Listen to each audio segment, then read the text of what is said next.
உத்தரப்பிரதேச மாநிலம் சம்பல் மாவட்டத்திற்கு சென்ற ராகுல் காந்தி உள்ளிட்ட காங்கிரஸ் எம்பிக்கள் 7 பேரை போலீசார் தடுத்து நிறுத்தியதால் பரபரப்பு ஏற்பட்டது.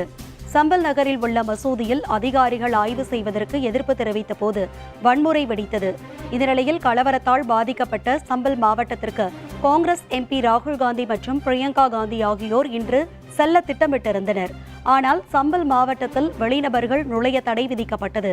இருப்பினும் டெல்லியில் இருந்து கார் மூலம் ராகுல் காந்தி, பிரியங்கா காந்தி உட்பட காங்கிரஸ் எம்பிக்கள் 7 பேர் இன்று வன்முறையால் பாதிக்கப்பட்ட சம்பல் மாவட்டத்திற்கு புறப்பட்டு சென்றனர்.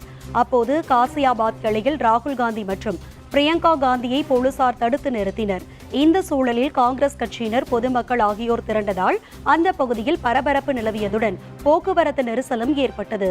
இதனால் 5 நாட்களுக்கு பிறகு சம்பல் மாவட்டம் செல்வதற்கு அனுமதி வழங்குவதாக காவல்துறை கூறியுள்ளனர்.